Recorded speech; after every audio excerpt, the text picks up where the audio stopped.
Sometimes I'd like to be alone in my own mind. I feel at home within these walls. I fear my own absence of association.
Good evening, everybody. Welcome to RaceSpot TV. Welcome to the iRacing Esports Network and the World GT Championship. It's Season 8 of this wonderful league on iRacing, and we're here for the 10th meeting at Circuit de Barcelona, Catalunya, if I can say it correctly, in Spain. It's a legendary circuit on the Formula One calendar, and it's always been known to provide every single championship that visits here with great racing, and I'm sure that we're going to see the same again tonight. My name is Chaz Draycott. Alongside me in the commentary box and also on camera work as well, and the whole broadcast, doing a great job as always, is Paul Smith. And well, Paul, we've had a wonderful season so far, haven't we, mate? And we were just saying how quickly this has flown by. It's incredible, isn't it? Can I just say that Will Vincent, esteemed iRacing and RaceSpot commentator, also calls it Barcelona as well. So you're in good company there. But yeah, it's been an amazing season. 3/4 of the season done already.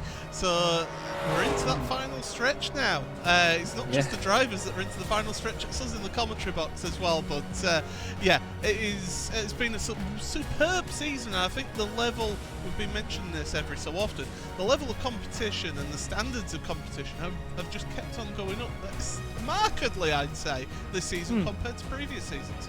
Yeah, definitely. And I mean, I've also mentioned it previously that sometimes when you get more and more new drivers in and you have a big shake-up in a championship, it can sometimes ruin it, and things can get a little bit bitter, maybe a bit over-competitive. And of course, these things are always competitive, but sometimes the fun factor just sort of dies out slightly.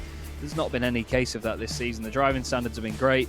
Everybody's enjoying themselves, and it's been a very close championship again. And you can see here we are then in the final 3 meetings. We've got the sprint races here this evening. We've got Circuit de la Sarthe next week, and I can't wait for that Enduro. That's one I've really been looking forward to. But then we've got the strange little combination of GT3 cars at Indianapolis Road Course, and I'm really excited for that, you know, because it's not the easiest circuit to get right. And I don't think many of these drivers will have that much experience around there, will they?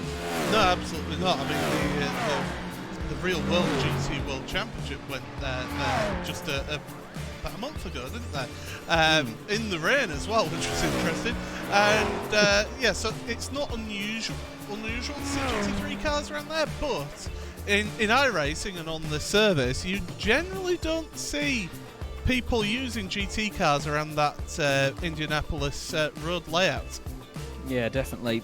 And here are the championship standings going into these final couple of meetings. Marino Sirica, top of the pile at the moment, the only driver in the championship with more than 1,000 points. We then have Michael Avdoka on 971, George McClay up there in 3rd place. And I keep saying how under the radar George McClay is, and that proves it.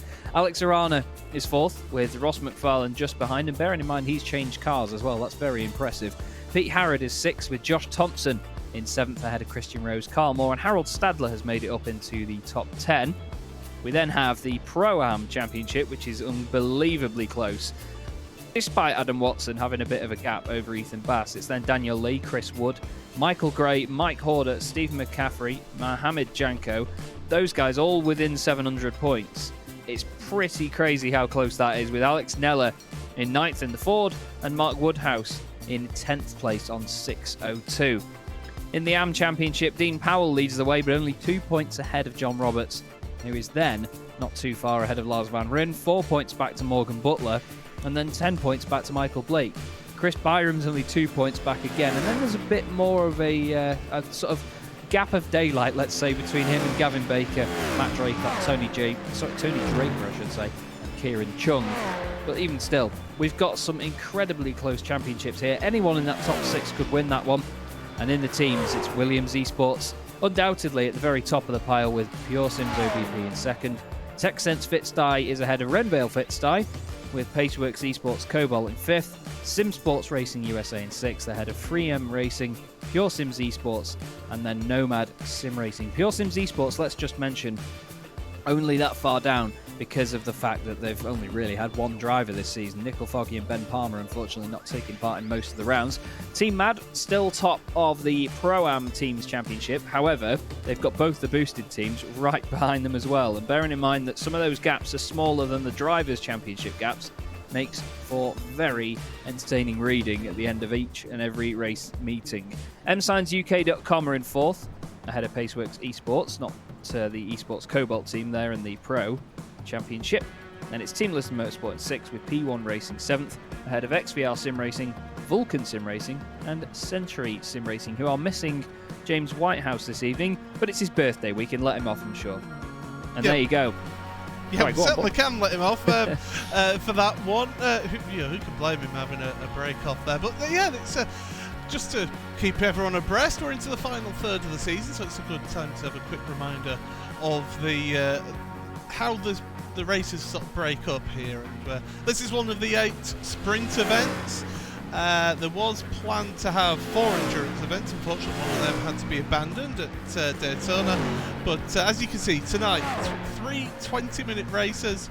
Races 2 and 3 have inverted grids, which are decided by the spinning wheel. Yes, we get the return of the spinning wheel here. So, yeah, looking forward to tonight. It always produces some great action, and we're not on the Grand Prix layout either here today, Chaz, because we're actually on the historic layout of the circuit, so you get that nice sweeping final couple of corners at the end of the lap as well. I prefer that. If this is one of my favourite circuits in the world, hands down, and a lot of people, when you talk to them about the Spanish Grand Prix here, they're always saying, oh, but there's just no overtaking and it's just a boring race. Admittedly, yes, it has been in the past, but around here, these guys, they don't give one. I mean, last time the World GT Championship was at the circuit, it was just non-stop overtaking and 3 wide even down the straight every single lap. It was insane. But having that really fast last section with those final 2 corners is going to be great, because if there's anything this circuit has changed over its time that I am not a fan of, it is that final chicane. I just hate the thing. Breaks up the circuit so much in terms of its pace and its flow, and I think that it's going to be great to see these cars really going for it around those final couple of corners. Yeah, absolutely. Well, I've just thought while we're in qualifying, we've got a little bit of time left, so on board with the current P1 sitter, Josh Thompson, to have a look at this circuit then. Yeah, so here you go, into the aforementioned final couple of corners, and look at the pace you can carry around there. It's excellent, so much nicer as Josh decides. That's just typical Josh, that, isn't it? He thinks, oh, I know they're watching, let's just pop in the pits. Here's George McClay then down the straight into 6th gear in his Ferrari 488 GT3. Very long straight here at Circuit de Barcelona at Catalunya. Onto the brakes into turn 1. There's a lot of camber into there as well. You want to be careful of the yellow curb on the inside of the first part of the chicane. Up to turn 3, one of the more difficult corners on this circuit. It's such a long, long corner. So many different lines can be taken around there. But it's all about keeping your momentum up. Run out onto the AstroSurf on the left. Don't get a 1X onto the brakes into turn 4. Take a bit of an early apex. You'll see drivers washing out wide here. You can see George just trying to control it with a little bit of corrective oversteer. onto the brakes again. Now, downhill left-hander, the car feels like it washes away from you so much here. You can tell that George has got a very oversteery setup on this car. He's putting barely any steering lock on, and it's going around. Onto the brakes again. We're going back uphill now, so the grip comes to you at the apex. You want to be careful of the curb on the right-hand side. Very, very famous right-hander now as you go over the top of the hill. It's a blind exit, so you need to just try and judge it to perfection. George takes a lot of Astro, but he does a fine job of it. Down towards, I believe it's turn 10 now, isn't it, onto the brakes. And this is an extended part of this corner as well. Usually, it's a bit more of a hairpin through the left-hander, but George now carrying the speed well uphill into one of the penultimate corners. Long right-hander. Again, it's another difficult one to get right. You're trying to moderate the car on the brakes and on the throttle all the way around. Use more of the Astro, more of the curb, and then these guys have got to get used to this final couple of corners, which are a lot faster than usual, and he's also going to go into the pits as well. So that was most of a lap of circuit Barcelona, Catalunya, but it's just like I say, it's such a flowing track. It's so much fun to drive in any sim, and I imagine in real life as well. I'd love to visit it one day. I was meant to actually go out this year for the F1 pre-season testing, but unfortunately, we all know why I didn't. Yeah. Yeah, it's one of those classic... I say it's a classic track. I remember the first Grand Prix here back in 1991. Senna and Mansell almost touching wheels down the straight with sparks flying. So that, and it was a wet race as well to start with, was that one. So I remember, it's really bad that I can remember this circuit being open and I call it a classic circuit. Oh, I'm starting to show my age here. I wasn't born. All right, that's enough now. Let's move on. Yes, please. But either way, you know, this championship, we can expect great things here. This circuit has produced a lot of amazing racing, no matter what people say about the current state of any Spanish Grand Prix that goes there, because I love this track. I'm sure you do as well, Paul. And there's so many different elements to it, isn't there? I mean, as I mentioned there in the guide around the circuit, there's downhill corners where the grip goes away from you at the apex, uphill corners where it suddenly hits you in the face like a brick wall and the car's oversteering all over the place, and there's long straights as well and very deep braking zones into chicanes and hairpins. And I think that because of that, we're going to see a lot of overtaking tonight and a lot of slipstream, because as we've mentioned before, the spread of talent in this field is very, very large, in all honesty.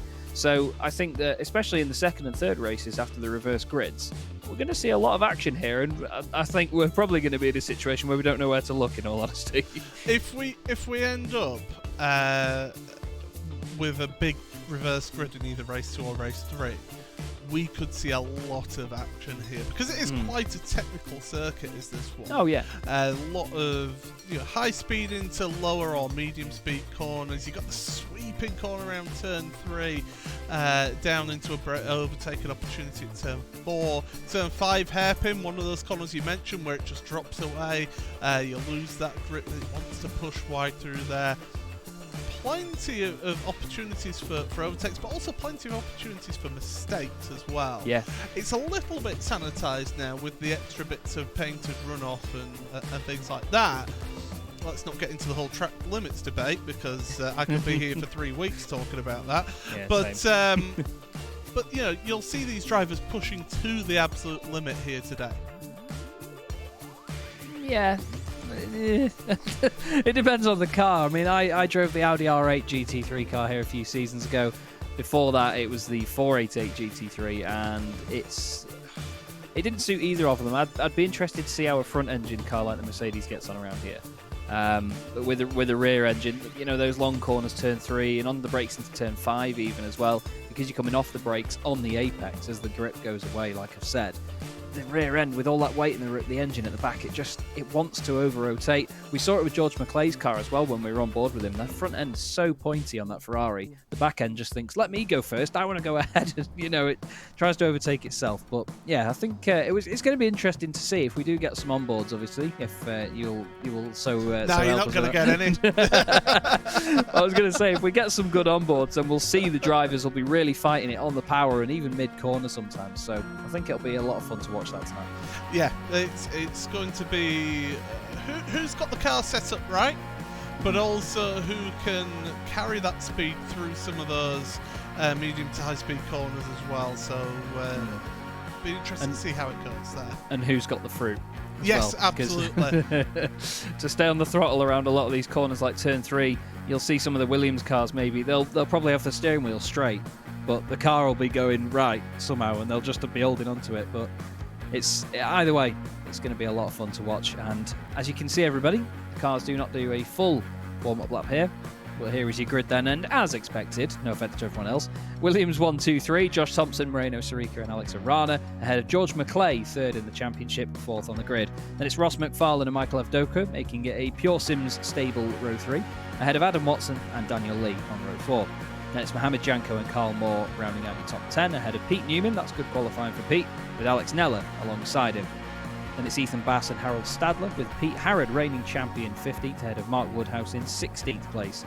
Then it's Michael Gray and Mike Horder, with Steve McCaffrey and Kieran Chung rounding out the top 20.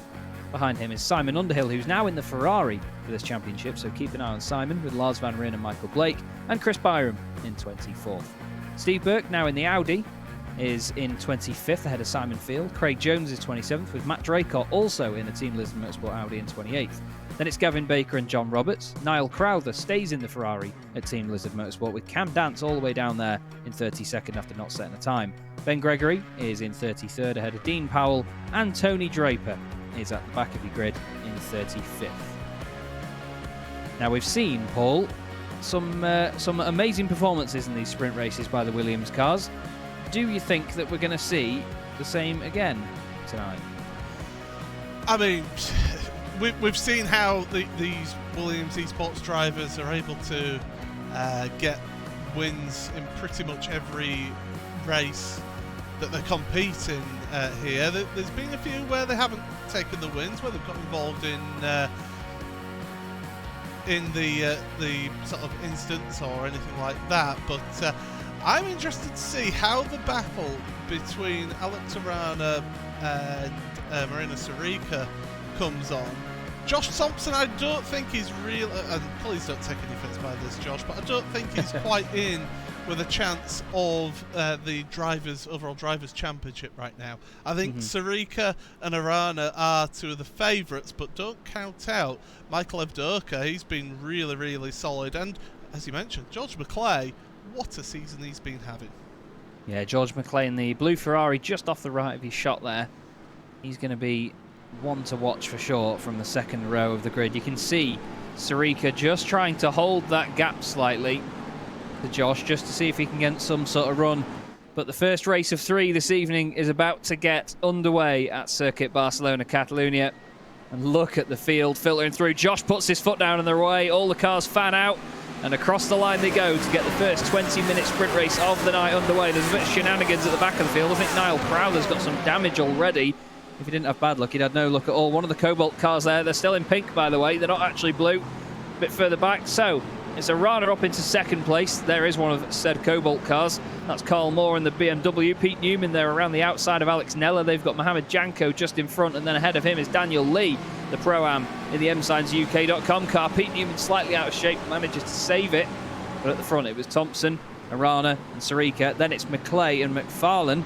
The two of them right together, the two Scotsmen.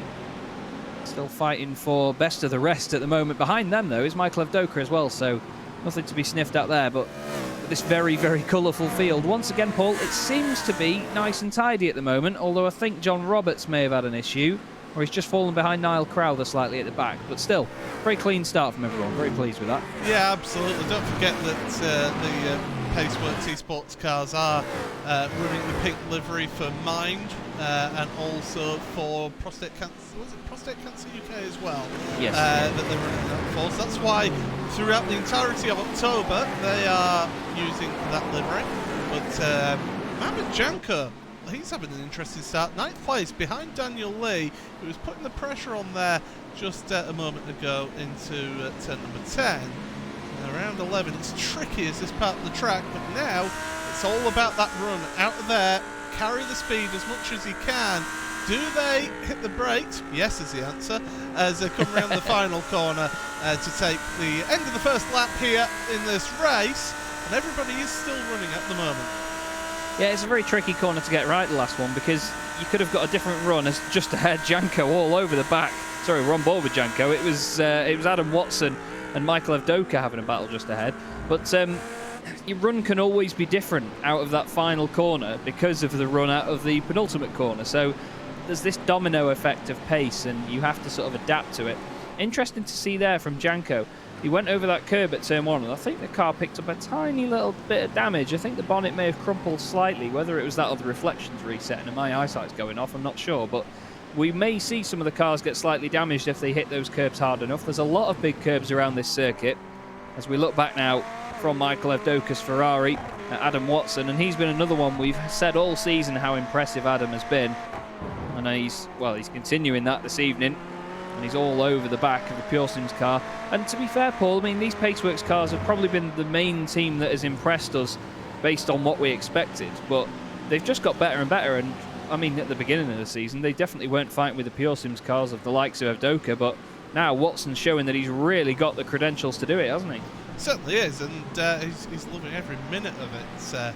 Up there involved in the at the top of the standings. He's putting the pressure on himself though to try and win the Pro-Am Championship, as a bit of swapping of positions further back. Simon Underhill trying to make his way past. Oh, contact, and it's a big shenanigans, this one. A right schmozzle. Oh my goodness, are they all going to sort themselves out? I think so. They just about managed it. Yeah, they just about saved themselves there. I was ready to call the caution, but they managed to get rid of the blockage by just ploughing through it by the look of it. I think Simon doesn't really leave the room here. Kieran Chung is on the apex. Kieran gets down the inside. I think Simon's entitled to take that line. Yeah, there wasn't an overlap, was there? And dearie me, that's a ride and a half there for Kieran. We'll have another look at this one, but I just think that Simon, he had the gap there to move into, and the throttle pedal does work both ways on these cars. Yeah, definitely, it does. And I mean, from the outside view originally, I thought Simon squeezed the gap there, but you know, there's no overlap. Kieran does go into it and make the contact. Harold Stadler gets into him. Then there's one of the Team Mad cars, and it's that hit from Lars van Rijn, and well, he puts him safely out of the way behind the barriers. So almost at the rallycross track there. Yeah, indeed. No yellow flag needed by the look of it. But it was the contact afterwards. It was a bit scruffy as everybody tried to get out of the way. And it's a shame, but you know, we did say that there was going to be a lot of action here and a lot of overtakes. And it's tricky to follow another car around that part of the circuit. So it was to be expected in some ways. But it's a shame because Simon Underhill's changed from the Audi because he was hating driving that car, because he just couldn't get on with it. He didn't get on with it last season either, and now he doesn't really get a chance to show us what he can do in that Ferrari in this first race. Now he's been chucked out of the way. But this is the Watson-Evdoka battle, and that Audi's looking rapid at the moment. We'll see what his slipstream's like down the straight. You can hear the 5.2 litre V10 screaming away. Gorgeous noise as he chases down the V8-powered twin-turbo Ferrari. Onto the brakes they go then into turn 1. What can Adam do? He's going to try and get some sort of cutback here. And this is what I was on about before with the different lines here, Paul. There's so many different lines you can take around a lot of corners here. So it really tests people's racecraft and defensive driving, doesn't it? Yeah, it does. As Watson tries to carry the speed around the outside, but that's not really going to give you the opportunity. You can hang it around the outside of turn 4 to give you the inside for 5, but he's not quite got the overlap there to make that one work. But one thing all this battling between these two is doing is dropping them off the top 5 here. So the top 5 are pulled away. Oh, we've got an incident further back. Oh my goodness, it's another one of the Paceworks cars. That's Steve McAfee. It is indeed. Michael Grace says, get out of the way, mate. If you're not going to get out the gravel, I'll do it for you. Hooks it into the gravel again. Tries to spin it around. Doesn't work. Let's see what happened here. So it's McCaffrey under attack from Gray. Gray goes down the inside. Oh, I think it may have been... Oh, actually, it looked like a bit malicious there with Gray ploughing through him. But to be honest, I think Gray may have just hit the curb on the inside, bounced wide into him, and just made the slightest bit of contact. But we'll have to have a look back. Here we go again. So on board with Gray, onto the brakes. He's on the curb and McCaffrey squeezes him, but I don't agree with the secondary contact from Gray. It looked like to me like he kept his foot in and just shoved him out of the way out of frustration, which, you know, I get the frustration, but maybe not worth doing that in the moment, I'm afraid, and then that as well. But, yeah, McCaffrey squeezed him there for me, and that was one where there was an overlap for a bit, and he closed the gap. But back at the front, though, there is your championship leader in the white, black and blue Mercedes. The Williams BMW. Let's get at least one of the brand names right, Chaz. But McClay isn't dropping off these guys, is he? He's another driver that has got quicker and quicker as the season has gone on, and he's really floated up to the top of the championship, hasn't he, back and forth? Yeah, he's done a fantastic job and putting the pressure on there. And where we've seen the other drivers of Arana and Thompson and Sarika even getting involved in incidents, McClay has generally kept it nice and clean and kept out of the way and just got those points. And that's what we need to do to challenge for a championship, not just here in this in this championship, but right the way through all motorsport really. You'll see that sort of approach will win you championships. Just look at Colin Turkington with the British Touring Car Championship, as here comes Carl Moore looking to the inside of Daniel Lee. You literally took the example right out of my mouth there. I was just waiting to say Turkington. Yeah, he's the prime example. You know, he won the championship in BTCC by winning just one race, where other drivers had won 4 or even 5. But yeah, he's certainly a prime example of it, and it's all about the consistency. Look at this from Carl Moore, though, in the Z4 around the outside of the second to last corner. Daniel Lee wants to get back down the inside of him, but Carl Moore in that BMW, it looks so planted in the high-speed stuff. And now, here it comes. Here comes the 70s. It's Alex Neller in the Ford down the straight, screaming its way down there with its humongous lump of a V8 in the back. Makes a wonderful noise. It certainly still looks the part, as well as a GT3 car with that massive wing on it. Onto the brakes, and Neller goes through. And we've seen out of everybody, Paul, that Neller is someone to pedal this car around. As here is again Adam Watson still trying to get past Evdoka. Can he do it this time? Wow, I mean, great action throughout your top 10 here as Watson. Now, he can hold it around the outside, keep it alongside, get on the power, hold that wide line. You've got the inside for the next couple of corners here, Adam, and that's what you can do. But Michael could get up on the power earlier there on the outside, but no, great move there in the end to hold it down the inside and just to force his way in front. Now, can he pull away? Yeah, it's, well, we've always said it's one thing catching and getting past is quite another, but when it's the other way around, trying to get away is probably one of them, especially when it's Evdoka. We know he's a fierce racer, but that was beautifully choreographed there from Adam Watson. He knew what he needed to do. Off onto the gravel goes Dean Powell.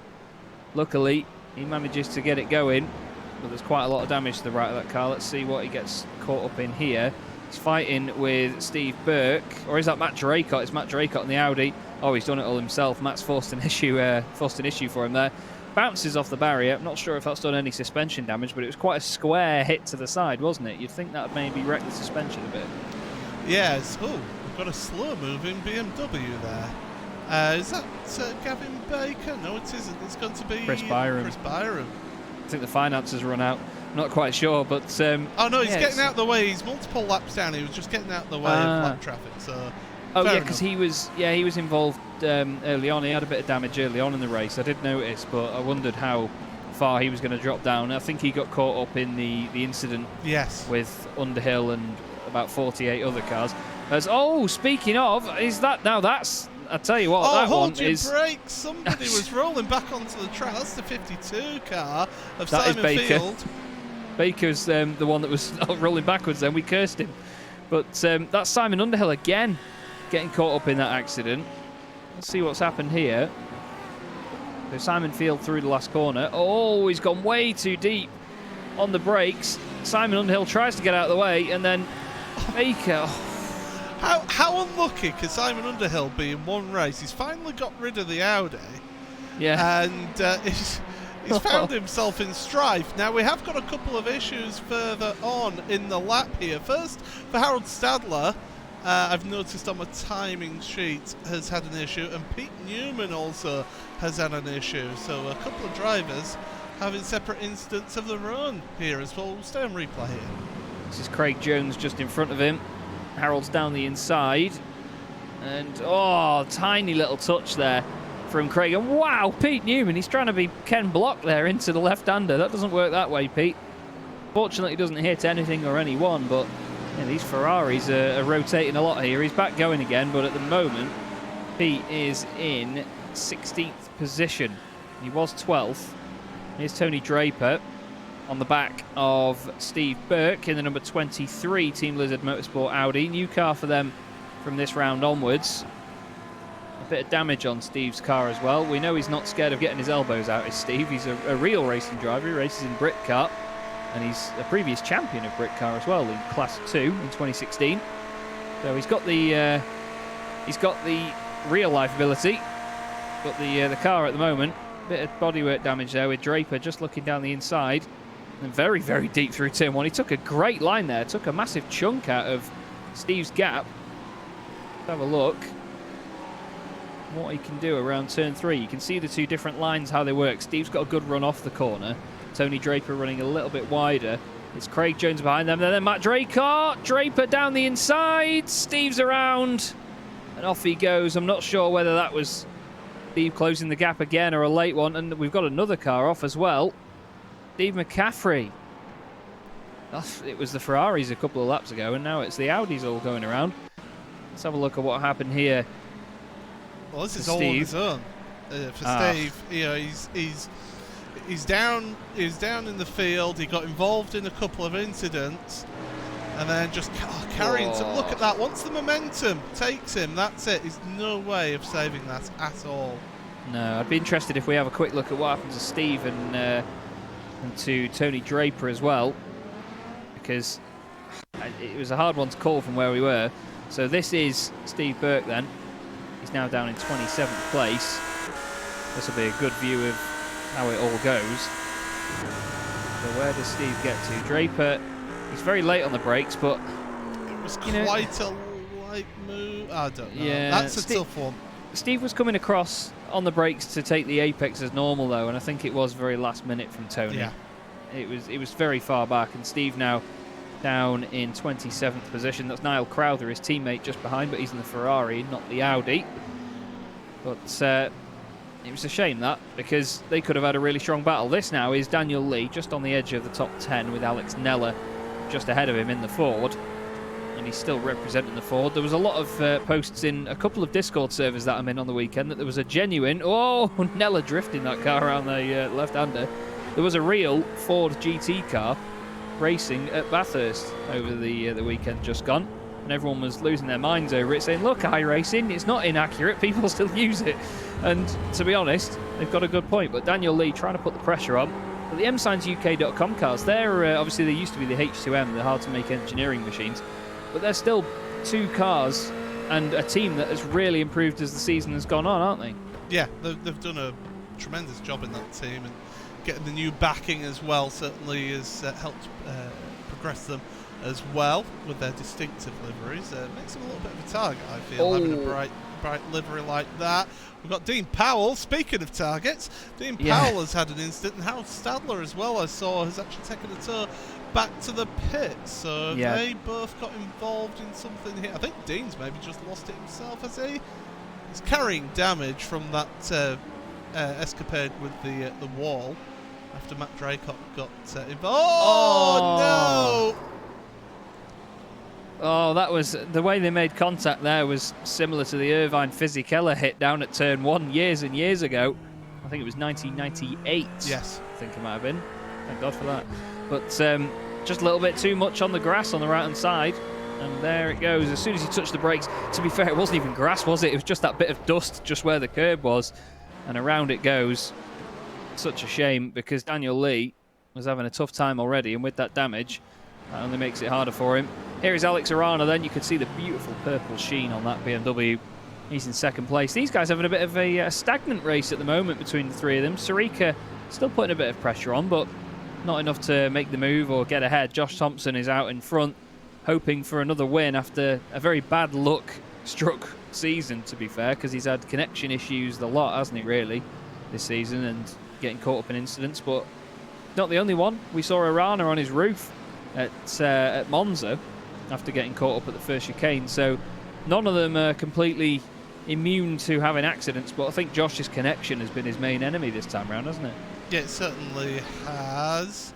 Craig Jones off for a little bit of an excursion there. Dodgy re-entry. Don't cut across anybody. That's good. Good There you re-entry go. there. But we are the judges of fact when it comes to re-entry. He's just lost it himself in the chicane. Got it out the way there. Tried to spin it round. Yeah, it's just a self-inflicted error there, and he's back up and running. But he's down there in 23rd now. Yeah, not too bad, really. I mean, inside the top 30 is what a lot of these AM drivers aim for, and we don't quite have the grids that we had at the start of the season. We were getting nearly 60 cars. We've got 35 at the moment, so you've got to think that these AM guys probably it's more effort to not get a top 30 finish, to be honest. But you know, it's always nice to at least gain the positions that you want to.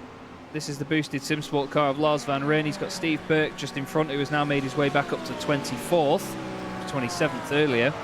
Obviously, with some of the guys going off, he's managed to gain more places. Matt Draycott, their teammate, is 21st, just behind Tony Draper. And Matt is 5.2 seconds off him. I was going to say maybe Matt could try and get some sort of redemption for Steve, but I wouldn't encourage it. This is Daniel Lee trying to get on the back of Alex Neller. So apologies, it was Dean Powell, wasn't it, that went off earlier, Yes. not Daniel Lee. I got the wrong one. But this battle's still going on, though, and Neller, we saw his defensive efforts, didn't we, at Motegi? He's a very strong defensive driver, and he just makes that Ford work. There are drivers that can and can't do it based on their driving style, and Neller is definitely one of them. He's been a real star in that car for me. He pushes the limits. I think that's a good way of putting it. He pushes the limits of what is acceptable and what is not. In his driving, you mean? In defensive driving. And but to be fair to him, he was on that limit, and you have to be on the limit to be able to challenge in this championship. 29 cars still running here in this race, so there's some good points to be had here today in this one. I think we'll see a few protests put in as well. But we're on to the final lap here, Chaz. Yeah, there will definitely be the odd protest, but you know, that's why these systems are there in place. We don't want people getting taken out unfairly or being too aggrieved with incidents that they get involved in when it's not always their fault. Makes me think sound like a 1990s advertising campaign. But Josh Thompson leads the way then. We're on board with his teammate Moreno Sarica in third place, just behind Alex Arana. These guys looking for another Williams 1-2-3 in the first race of the night in the sprint format in the World GT Championship. Don't forget, we have an hour and 45-minute endurance race in the next race meeting, where we go to Circuit de la Sarthe for an incredible race meeting there. But we have two more races coming up tonight, so once this one's over, don't you dare go anywhere, because we're going to get the spinny wheel out and see what the reverse grid will be, and we're going to have two more races, two more 20-minute races after that. The clock strikes 0 then, and this is confirmed as the final lap of the race, and there's only two more corners to go for Josh Thompson, who has had a wonderful showing once again here around the penultimate corner. So much pace carried through there. He's not letting off the throttle. He is just cracking on with it. And the Williams Esports driver, Josh Thompson from the Isle of Man, takes race one of the night from Alex Arana and Moreno Sarica. Beautiful drive once again. Great performance. Fourth place is going to go the way of George McClay, so more valuable points for him in the championship, ahead of Ross McFarlane, Adam Watson, Michael Avdoka, Carl Moore, Alex Neller and Daniel Lee will round out your top 10. Here is 20th place Michael Blake. Just ahead of him is Tony Draper, who's actually got into 19th. Oh, there's a car around in front of him. Was that Ben Gregory? I think it was, in the BMW. So there's another freebie for Tony Draper. Ben only had a couple of corners to go. That's going to hand Michael Blake 19th, and it's going to give Matt Draycott a top 20. Let's have a look what happened here, Paul. Yeah, a lot of damage to that car. I think he was one of the drivers involved in that earlier incident. Onto the gravel. Once he touched that, there's no way of stopping it, and goes and meets a concrete wall as he tries to negotiate the rallycross circuit there. Yeah, he got quite lucky with how light the contact was with that wall there. It didn't do too much more damage to it, but in the end, he's going to finish. He did cross line 21st, so Matt Draycott got that top 20 that I mentioned before. Steve Burke, car 23, is going to be P23, with Niall Crowther just crossing the line now in 28th. Steve McCaffrey just ahead of him. But there is your race winner for Williams Esports, Josh Thompson. Another fine, fine performance from Josh, and more championship points. But as Paul said earlier, he's not quite in the title fight, unfortunately, down in 7th. But he's going to be happy all the same to take a win. So, Williams 1-2-3 again. Thompson, Arana and Sarica great performance, great team ethic as well between all of those guys. They're just amazing. Then we've got George McClay in 4th, Ross McFarlane in 5th, ahead of Adam Watson, who eventually beat Michael Avdoka to the line. Carl Moore finishes in 8th, ahead of Alex Nella, and Daniel Lee rounds out your top 10. Pedro Henrique in the chat saying, thanks for the amazing content. Thank you very much, mate. But there are 2 more races to come, so do not go anywhere. Ethan Bass finishes 11th, ahead of Pete Harrod, reigning champion, in 12th, with Mike Horder 13th. Mohamed Janko finishing 14th in the end, with Mark Woodhouse 15th, ahead of Pete Newman. And Cam Dance, who, to be fair, made a great recovery through the field, 35th to 17th. What a drive. Tony Draper 18th, Michael Blake 19th, with Matt Draycott rounding out your top 20, 45 seconds off the leader. Ben Gregory recovered to 21st. John Roberts was 22nd. That's more good points for him, leading the AM Championship, I believe, now. With Steve Burke 23rd, Lars Van Ryn in 24th, ahead of Craig Jones, Dean Powell, Steve McCaffrey, and Niall Crowther was your last finisher. And it was Simon Field in 29th. Then it was Harold Stadler. Simon Underhill I've got here ahead of Chris Byron, but Simon, his bad luck continues because even the timing screen disagrees with the fact that he's finished ahead of Chris Byron. Gavin Baker in 33rd. Not a great start for P1 Racing's evening. Then it's Michael Gray and Kieran Chung rounding out your field. But a great first race of the night though, Paul, and well, we knew there was going to be action and there was tons of it, wasn't there? Certainly was. Amazing opening round of the championship, of this particular round of the championship, should I say. But we have got the spinning wheel to determine what the reverse grid is for the second race of the evening. You get another spin of the wheel after the next race. And come on, we want another nice big number. Keep it rolling now. Stop it there, please. There it comes to a stop then. And it's going to be 22.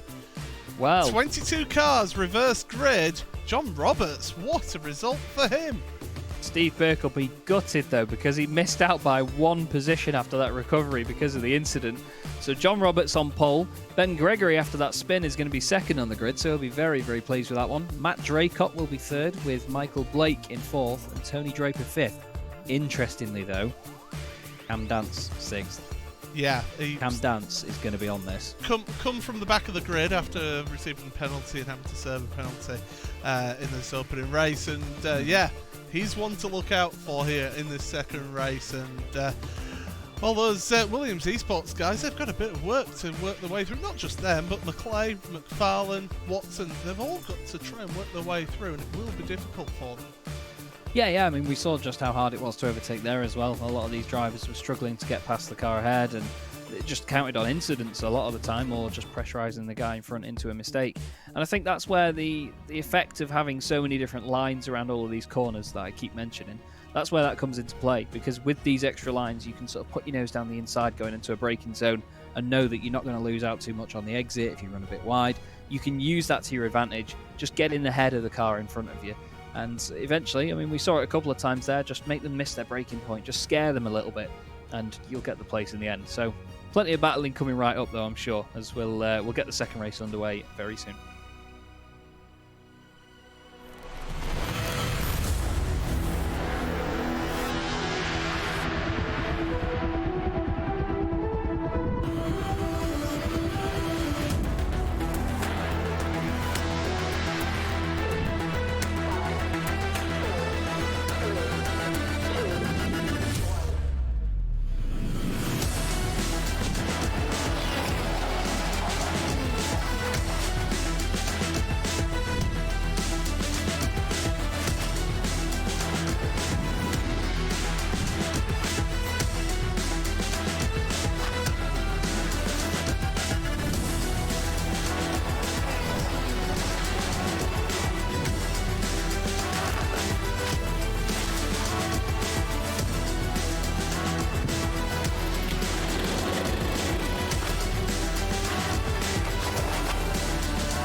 the most realistic online racing sim ever made.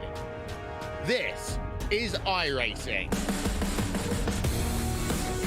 Detailed laser scan tracks, fully dynamic real-world cars, and over 50 series to choose from.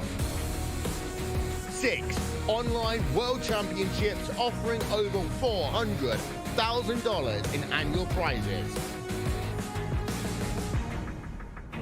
This is the original esport racing game. This is iRacing.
Welcome back to the iRacing Esports Network and RaceSpot TV and the World GT Championship here at Circuit de Barcelona, Catalunya. Season 8 of the championship, meeting 10. And we've already had one of the races out of the way for the evening. We've got 2 more sprint races, 20-minute sprint races yet to go. And don't forget, we've had a reverse grid and just had the spinny wheel, which has been spun very vigorously by Paul Smith. That side. I'm Chaz Draycott. Paul Smith is on the broadcasting duties as ever, doing a wonderful job. And, well, we were saying earlier, weren't we, Paul, that this championship's been a hell of a lot of fun to cover this season because, I mean, doing this is obviously a new pairing, you and I at RaceSpot and on the iRacing Esports Network. It's been a real joy, hasn't it? Oh, it has. I've thoroughly enjoyed covering this championship. It's been really good racing, really entertaining. I know a lot of people have really been enjoying themselves watching the streams as well. So this is the best part of the evening now. 2 races, 2 races with reverse grids. It's certainly going to be a good one to look forward to. I really cannot wait. Once these reverse grids kick in, it just gets wilder and wilder as the evening goes on. And these are the races that really separate the men from the boys because you see who can make their way through the traffic and who can do it safely as well. John Roberts on pole then. Ben Gregory second with Matt Draycott third and Michael Blake fourth. Tony Draper, watch out for Cam Dancy in sixth. He's very quick. Pete Newman seventh. Mark Woodhouse eighth with Mohamed Janko and Mike Horder rounding out your top 10. Then we have Pete Harrod, reigning champion, with Ethan Bass in 12th. Daniel Lee 13th and Alex Nella 14th with Carl Moore and Michael Avdoka on row 8. Then it's Adam Watson, so we've got to get past Avdoka again. Ross McFarlane 18th, George McClay 19th with Moreno Sarica rounding out the top 20. Behind him are his two teammates at Williams, Alex Arana and Josh Thompson, with Steve Burke, car 23, P23, ahead of Lars van Rijn in the boosted McLaren. Then we have Craig Jones in 25th, ahead of Dean Powell, 26th, with Steve McCaffrey and Niall Crowther in 28th. Then it's Simon Field in 29th, ahead of Chris Byram. Simon Underhill, let's hope he has some better luck in this one. Gavin Baker lines up 32nd, with Kieran Chung at the very back of your field. And well, Paul, I mentioned Cam Dance. Do you think he can do this one? Well, if he could dance his way through the front five, then yes, certainly he's got an opportunity to. But yeah, it's not going to be that easy. Ben Gregory is a quick driver. We've seen him in previous races. But look at all those AMs up there in the top five. 4 amateurs in the top 5. It's going to be very interesting to see how well they get on and how they fare at the front of your field. But we're getting set here for another 20 minutes of action. Around the final corner then, it's John Roberts there in the boosted Ferrari. That is going to lead them to the line. He's gone already out the final corner. Gets on with it. Excuse me. Ben Gregory covers off Matt Draycott straight away. Michael Blake does the same to Tony Draper. Cam Dance does the exact same to Pete Newman. So they're all single file down the straight for now. Some of the others fanning out there near the back. Some of them taking it very safely. Ben Gregory late on the brakes, trying to go around the outside of John Roberts into the second part of the chicane. Michael Blake has got past Tony Draper as well for 4th. He's now on the back of Draycott, but it's Ben Gregory to the race lead. Let's see what Draycott can do in that Audi, shall we? It's the new car for them at Team Lizard Motorsport, switching from the Ferrari. I only painted that car last night, trust me. Michael Blake's on the outside. Here he is. We've got an accident for Cam Dance. Oh no, he's got a slow down penalty. Oh, out of everybody as well. Commentator's curse strikes again, doesn't it, Paul? Yeah, I'll blame you for that one. Look at this, Draper and Draycott side by side through turn number 5. Can they sort themselves out before the chicane? Yes, they can. And it's Draper up into 3rd place. Blake coming under attack from Pete Newman there behind. So the BMW and the Ferrari as well. Really close together. Oh, Newman gets into the back of him. Can they hold their brakes? Can everyone avoid them? Yeah. Oh no! Oh, Michael, what are you doing? Michael, he goes straight back into the middle of the road. The car's 45 degrees to the racing surface. Flouts somebody with the front right. It was all nice and clean up to that point, wasn't it? They all did a great job of making sure that the incident didn't get in anybody else's way. But Newman just drives into the back of Michael. Team boss Dave Crozier asks for plenty of screen time for the Team Mad Casual. 2 of them just went off there. Michael thought he could get back on and wipes out somebody else. So it was ironically, sorry mate, it was Evdoka, Newman's teammate as well. So it was like some sort of target fixation there. He thought Pursim's car hit me, I'm going to hit Pursim's car. I'm not saying he did it deliberately. You never know what happens in these drivers' heads. But here's McFarlane with Sarika, Watson and Horder in there as well. Oh, he goes deep and hits Horder. And we get this sometimes, don't we? You know, these pro drivers, they're trying to come back through to the front of the pack. They get a little bit impatient, but I think that was just Ross being late on the brakes. He's been playing a lot of Minecraft, so maybe his depth perception's off. Well, he's certainly tried to craft a move out of that one, but it's not worked for him. We'll have another look at this one then. So it's into turn number 1. He's really late on the brakes. And, well, he's come from a long way back, and in Horder's defence, he wouldn't have realised that Ross was going for that move until the last minute. No, definitely not. It was a real shame that. It didn't need to happen. And that was all she wrote, really. Excuse me, sorry. This is Draycott now on the back of Roberts. John was a little bit wide through the long right-hander. Ethan Bass behind these guys as well now. And then reigning champion Pete Harrod in the number 1 McLaren. So keep an eye on those guys trying to come through. Draycott goes for the cutback on Roberts. Doesn't quite work here. This is on board now with Pete Harrod. The number 1 Pure Sims machine. Ethan Bass, he's another driver that's been doing very well this season. So I'm intrigued to see if these guys can get through and go chasing after Ben Gregory here, Paul. Because these AMs, there's still 3 of them in the top 4. Well, Gregory is pulling away at the front of your field, the Pro-Am driver. As running a bit wide at the front of this queue. And that was Robert. So here comes Draycott now, side by side, and Ethan Bass will be thinking, oh, I want a piece of the action here. Going 3 wide, are we? Not quite. But Bass, we know how late on the brakes that Bass can be. Don't squeeze. Yeah. Give each other room. It's one of the widest tracks in the calendar here, and they're all driving like there's only one piece of tarmac to go between them. But Bass, great late braking move, but Draycott isn't giving up. And now look at the cavalry coming along here. We've got McFarlane, we've got Sarika, we've got Arana, we've got Josh Thompson is in there as well. So everybody now coming through that finished at the front of your field last race.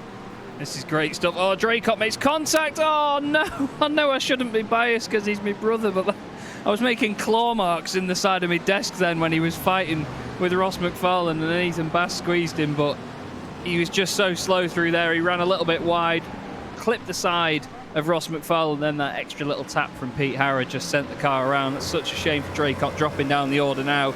He's way outside of the top 20 already. He's actually in 28th. But now these guys continue at the front. You can see the guilty mark on the front left of Pete Harrod's car. There's Josh Thompson down the inside. Great stuff from him in the Williams BMW once again. Up the hill they go. This is looking back, of course, from Moreno Sarika. Josh gets it done. Arana is the next car up. And here is Adam Watson as well, another driver that we've seen to be very, very quick this season. John Roberts is keeping his composure in the middle of the field. He's got Carl Moore there with him. And Carl, we saw him do that in the first race, didn't we? Just round the outside. That Beamer looks so planted, doesn't it? Yeah, he's got a lot of confidence there. Oh, pushing the track limits, all these drivers. Roberts is doing what Roberts does, which is determined to score points and get some really good points here. And that's what he does, and he does well in the Amateur Championship. That's why we've seen him up at the top of the standings in the Amateur Championship. As Sarika following Ross McFarlane through there. Ethan Bass not happy about that, as Sarika now ahead of Ethan up into 4th place. So McFarlane and Sarika 3 seconds. Oh, here comes Thompson now down the inside, but those two have got 3 seconds between themselves and Tony Draper, your top placed AM driver. Oh dear. Well, I said he was going for some good points. Unfortunately, that is not going to get you good points. Well, Hedgecock has literally just put in the chat, as you literally changed the camera angle there, he put John doing the smart thing and keeping out of the way of the eager beavers. Let's see what he did here, which eager beaver it was that took him off. He's done it himself, I think. Has he? That's Daniel Lee in there with him. Let's have a little look. Turns in. Yeah, he's just gone wide. Oh, such a shame, man. Again, another one of these AMs. They're just trying to go about their own race, aren't they? And it just... Yeah. They get no luck in trying to keep out of the way. It's difficult to do, though. I mean, you're often on different racing lines to what you're used to, aren't you, with all the traffic around? Well, it's also those AMs. Once you get sort of freight trained, it's so easy just to get out your rhythm, lose your rhythm, and then before you know it, you're facing the wrong way. And that's exactly what's happened to John there, is straddling the curb there. Adam Watson. That won't be good for the car in the long run, I don't think, taking that line. No, definitely not. I hope he doesn't do that again. But wow, I mean, you can see there's some damage on the front of the car. I think that was earlier. But yeah, that's not a fresh-looking Audi. And look at that, Ethan Bass down the inside, hook, line, and sinker, you could say, on Arana. Arana's got some damage on the front of his car. Yeah, so he does actually. That's affected him. He's dropped back from his teammates, and yeah, it's struggling with it. A very grumpy-looking Beamer, that is. As Pete Harrod now trying to take advantage of that as well. Wearing the number 1 with pride, and yeah, you can just see even in a straight line down a small section of straight like that, it just was not working for the BMW. But Adam Watson in there as well now, behind Pete Harrod. Look at this, Arana's really having to defend as hard as he can. Watson now tries to go down the outside, and he's going to stick it around there as well. It just shows you the grip that he's got, the superior grip. Arana's got nothing here, and look at poor Pete Harrod, he's got nowhere to go. Behind him as well, I think, is that George McClay in there? It is, isn't it? Number 33. Harrod again, out of shape. Now they're 3 wide going up the hill. Please don't do this, boys. Look at George McClay down the inside. Thanks very much. See you in a bit, boys. Oh, Pete Harrod, though, carries the pace as well. That was pretty amazing. This is tremendous action here. Well, we got it going eventually, but... Ed? Yeah, there's more moves down the inside. Arana's going to have to take it to the pits and get the fast repair. That is one benefit of this championship, for those of you who've never seen this championship before. You do get a fast repair in each of these races, so if you do end up with some damage, it does affect your race, but yeah, it certainly it helps you at least get back and get yourself some good points if you do end up with the meatball flag. Yeah, some of them it's risk versus reward, but look at Arana's car in a straight line. He's got absolutely nothing there. Everybody's just driving past him. Alex Nella's going past him there in the Ford through the middle. Thank you very much, he says. And that was, I think, Michael Avdoka in there as well. Michael's not having the best of times. I think there's damage on his car due to the hit with Michael Blake earlier. So there's 2 damaged cars, triple numbers, and 2 pro drivers fighting together here. Speaking of pro drivers, here's McFarlane with Sarika and Thompson behind him. And ahead of them... Look at how Draper's caught up. Draper's caught up to Ben Gregory here. Yeah, what's happened to Gregory? Because, I mean, last time round he was only 3/10 slower. He was about 1.5 seconds ahead, but it's just consistently faster times from Draper.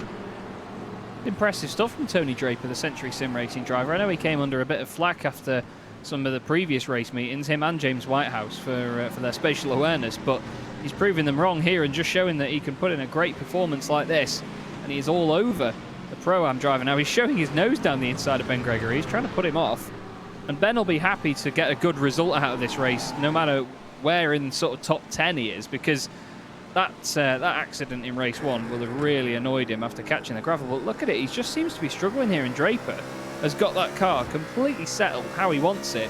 But he needs to get a move on here, because having McFarlane, Sarika and Thompson behind you is not exactly where you want to be as an AM driver, but he's just got superior pace. Oh, here comes Draper then. Great run out the final corner, and these two are going to be giving a tremendous slipstream. In fact, he's having to drop back in his Draper there, so Gregory having some good speed. Look at the Williams cars. Oh, they're all fanning out here into turn 1. Draper, well, he's hanging on to second place, but only just at Sarika and Thompson behind. They're getting in close together as well. Oh, no, I think Draper's... I thought Draper had hit Gregory there. He got way too close as they went out of shot. McFarlane's down the inside. I think Draper got out of it. Aggressive move across from Gregory there. I really don't know how they didn't change places into turn 1. Everyone stayed in the same place up until about turn 2, where Thompson got past. But look at this. McFarlane's played this like an absolute dream here, using every single part of the circuit to keep the momentum up into second place. He's now cleared Tony Draper. Now he's going to have a go at Gregory. Thompson's going around the outside of Draper. Onto the brakes they go. Tony brakes nice and late. Squeezes Thompson out wide. He needs to give him room to go. Nice awareness there.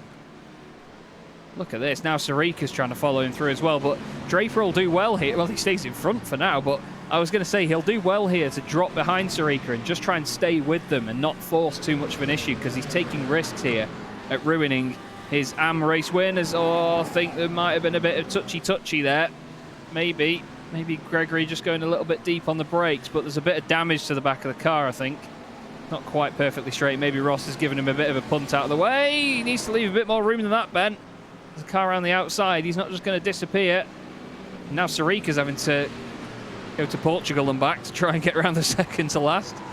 A little bit feisty there from Ben Gregory. We know he can be fierce, but maybe a bit over the line there to try and squeeze Josh wide. Let's have a look. Yeah, we're on board then with Ben. He's currently down in third place here. He's about to lose another place. There you go. But yeah, we'll have a look at the replay then. See if there was any contact between the two of them, because Ben was wide. Did he just outbrake himself on the different line? Oh, there is a little contact. I mean, he was going straight on, wasn't he? Yeah. I think Ross was just taking his own line there. Yeah. And with Ben going straight on, it didn't work. Let's have a look at how it panned out with Josh, because I think he sort of ran wide and just... I don't even think he knew that Josh was there. So let's have a look. Yeah, Ben's gone deep, and yeah, it's only a tiny little touch. But he was going to get past whether there was contact or not. I think that's the main point there. This is what happened with Josh. As he goes around the long right-hander, he's not quite on the apex. Josh manages to get alongside, but Ben... Yeah, there's not a car's width there, mate. He flashes the lights, but it's his own fault, in my opinion. But still... He's up there with them now. He's still in 4th position in this race overall, and he'll be happy with that. I mean, he's the top Pro-Am at the moment. Second in Pro-Am is Adam Watson, who is another 2 and a bit seconds back on these guys. But Tony Draper's doing a great job at holding on to this, in all honesty. Yeah, doing a great job, and he's battling with him. Look at this, Josh McClay and Bass together as well out there on track. So, yeah, the 3 pro drivers have made the way to the front of the field. We wondered how long it would be before they could try and get forward, but yeah, that was certainly, it took over half the race.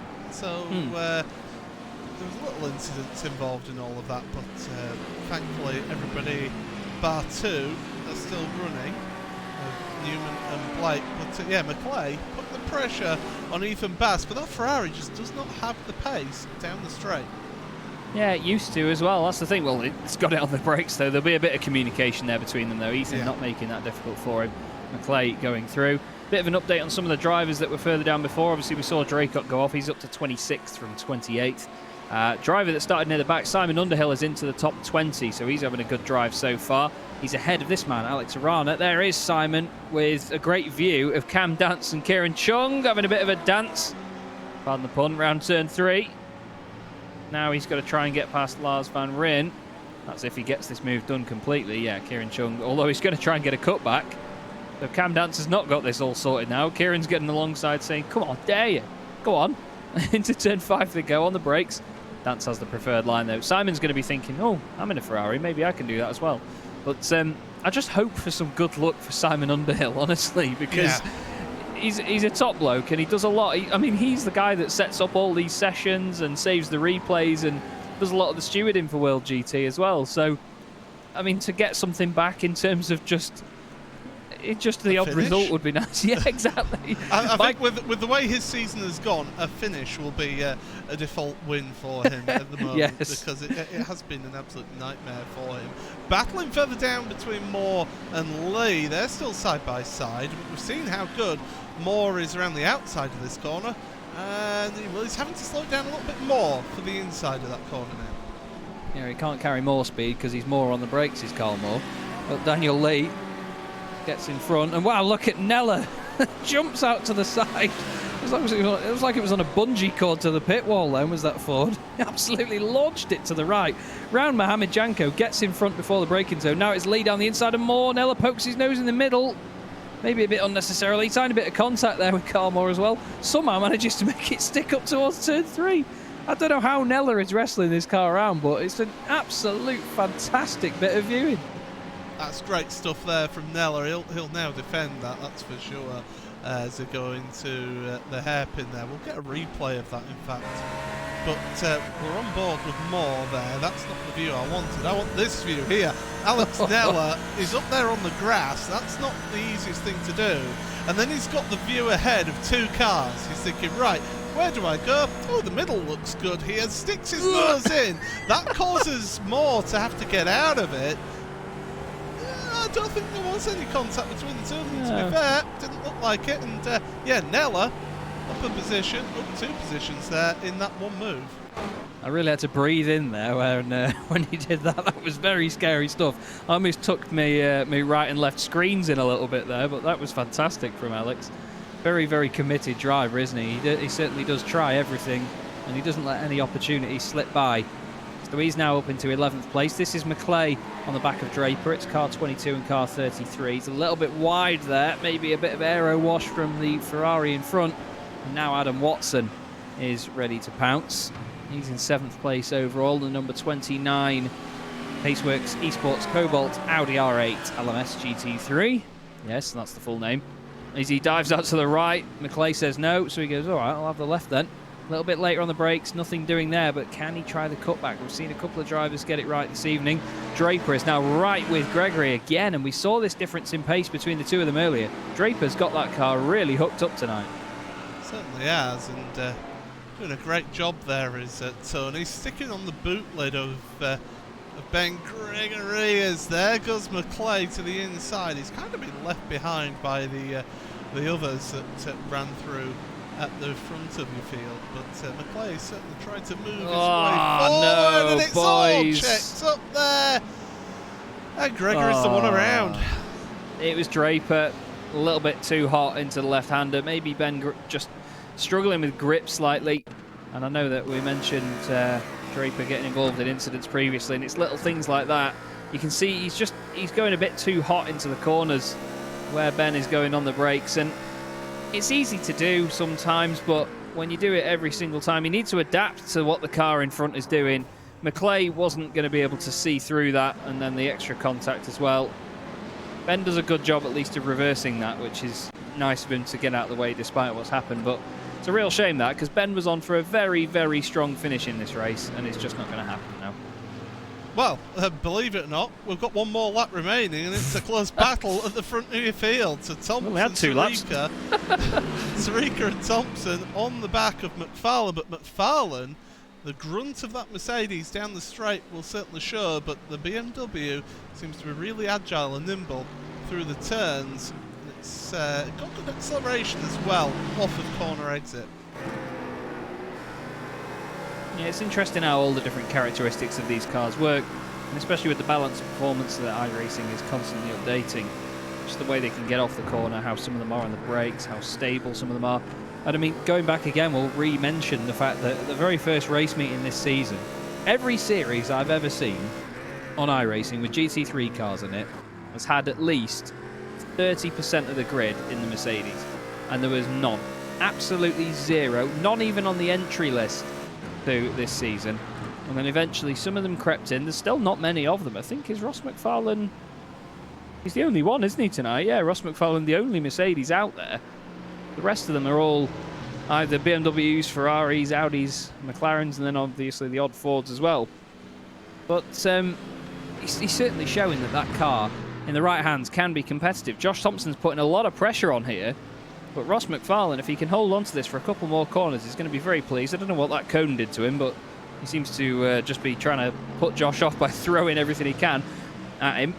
Josh is going to have his second podium of the evening. So too is Moreno Sarika. But the Mercedes-wielding 3M racing driver of Ross McFarlane comes around the final corner. Never mind playing Minecraft, he's absolutely winning this evening on iRacing. Ross McFarlane takes the flag. Great drive. Josh Thompson second, Sarika third. Tony Draper is going to finish in fourth. A little bit sour because of the contact, I imagine, will be Ben Gregory. But George McClay finishes fifth. Pete Harrod eventually sixth, with Ethan Bass seventh. And Simon Underhill is going to finish a race inside the top 20. Well done, Simon. No sort of patronisation meant at all, mate. It's just great to see you finish. Oh, does he? Oh, God. I wonder what happened there. But Simon Underhill... Oh! In the background, Iran has had a monster of an accident. Absolute monster. Has he crossed the line even? Yes. Yeah, the timing line's just before that, isn't it? Wow. What a nightmare. What happened there? He's probably just sick of the fact that the beam is handling like a pig. Let's have a look. Probably. Let's have a look then. So it's through the final corner. And he's fine. Yeah, he's just going to throw it into the wall. He's crossed the timing line and said, I've had enough of this car. Yeah, Let's take get that out front of end. here. Yeah. Well, you can take advantage of the sim and do that when you're not happy with the car, but we wouldn't recommend doing that in real life. Don't forget, these are all trained professionals. But Ross McFarlane, though, I'm sure that in my Discord this evening, I'm not going to hear the end of this race win, but he deserves that, doesn't he, Paul? Because he's constantly been on the heels of these Williams drivers this season, and to risk going to the Mercedes and make it as competitive as it is, that signifies it so much of how hard he's worked for this. Yeah, it's certainly paid out as this decision to go over to the Mercedes, and yeah, he's reaping the rewards of that decision, and he's certainly enjoyed himself out there to get the win here in the second race of the evening. It was a fantastic performance indeed. And there is the confirmed result then. Ross McFarlane wins by 0.4 of a second to Josh Thompson, 0.6 of a second to Moreno Sarika. Tony Draper, your top am in that one, with George McClay 5th, Pete Harrod 6th, Ethan Bass winning the Pro-Am category just ahead of Daniel Lee, Alex Neller and Carl Moore. Then it's Mohamed Janko, Stephen McCaffrey, Michael Avdoka and Adam Watson. Those guys didn't really make the progress we expected. Same with Cam Dance. Steve Burke made it up into 16th, so he's going to be hoping for a good reverse grid to help him out for the next one. Lars Van Ryn in 17th place ahead of Simon Underhill and Chris Byron, with Kieran Chung rounding out your top 20. Then we have Dean Powell Alex Arana, Craig Jones and Gavin Baker, with Ben Gregory eventually 25th. He'll be hoping for a reverse grid, but I think it only goes down to 24, doesn't it? That's a shame for Ben, so he's going to miss out by 1 no matter what. Draycott again, car 26, P26, after being so close to the front early on. Mike Horder, 27th. John Roberts, 28th, with Simon Field and Mark Woodhouse rounding out your top 30. Then we have Niall Crowther, the last finisher in the race, with Pete Newman and Michael Blake, both out after that first lap incident. But that was the second race of your evening in the World GT Championship tonight. And again, we have the reverse grid wheel, which will determine the grid for the third and final race. And this is probably one of our favourite bits of the evening, isn't it, Paul? Well, this is it. Now, the third race, because of the mix-up with the race 1, and with the race 2, should I say, now this reverse grid, it's a bit more jumbled up for this final one, and we're going to get a small one here. Ooh. And I think the Pro-Am driver, Steve McCaffrey, is going to be very happy with that, because it's P number 12 here for the reverse grid, the final reverse draw. And Mohamed Janko had a bit of an unfortunate race there as well with an incident early on. He's actually going to start second here, so he's going to be very pleased with that. Carl Moore is going to be third, and then Alex Neller is going to be in fourth place. So a second row start for Alex in that amazing Ford. That's going to be a real joy to watch. And then, of course, you have Ross McFarlane, Josh Thompson, and Moreno Sarica. They have to work their way through as well. George McClay's going to be ahead of them, Pete Harrod as well. But an important thing to note here, Paul, Evdoka, Watson and Dance have all missed out by 1, 2 and 3 places each on this reverse grid, so they're going to have the pro drivers that were top 3 in that race just in front of them on the grid now. Yeah, this is going to be a tough one, this, and I think we're going to see a lot of similar action at the front like we saw in that one with Pro-Ams and Am drivers as well. What do you reckon? And we saw how the slowdown, especially on lap 1 or lap 2, really does affect how your race goes, and Cam Dance found out the hard way and went from being right there up at the front all the way down to the lower end of the 20s, so he really did suffer with that one. But yeah, next race is going to be an intriguing one, with it being a small reverse grid, and certainly should be plenty of spiciness, and things are getting more and more intense as we head on towards the end of the season. Yeah, definitely. There's only one race left tonight, and then it's 4 races total after this. We've got the endurance race at Circuit de la Sarthe, and then 3 races at Indianapolis on the road course there. So, probably the best race of the night is just around the corner, everybody. So after these adverts, we'll be right back with you in a few minutes' time.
welcome back to the iRacing Esports Network and to RaceSpot TV and the World GT Championship here from Circuit de Barcelona, Catalunya. We're in Season 8 of the Championship, the 10th meeting and the third and final race of the night. It's been an incredible evening of racing so far, and we cannot wait to get this final one underway. My name is Chaz Draycott. Over this side, I'm going to get it right this time, is Paul Smith, who's doing a wonderful job as always on the broadcast and keeping everything under control, including me. And, well, to be honest, Paul, again, we knew that the second race was going to be good because of the reverse grid. It certainly was, wasn't it? It certainly was, and you know, we saw some great action, some great overtakes. I mean, that move from Alex Nella down to turn 1 was, well, it was all the way from the last corner as well that gave us that move. And then, yeah, some great fighting, and Ross McFarlane getting the win. He'll be rather pleased about that. Yeah, and I mean, I've been spending quite a bit of time chatting with Ross over the last week or so. He's befriended quite a few people in my Discord, and as I jokingly mentioned the whole Minecraft thing before, but they have been playing a lot of Minecraft in all honesty, and it seems he knows his stuff on that. But yeah, he's going to be over the moon with that. He's a really down-to-earth guy, is Ross, and you know, he's a fast driver, very fast driver. He practices a lot, and he gets into a car and just gets used to it. And as we've said, he's the only Mercedes in the field so far. Yeah. He's proving that car's competitive again. And it begs the question, if some of the other drivers that are also as quick as Ross were in that car, how dominant would it be? And would anyone else be able to put it to the pace of the Williams eSports cars? That's $1 million question, isn't it? That's what we're paid a... We're not paid $1 million before you start saying things. It's considerable less than that. But yeah, certainly.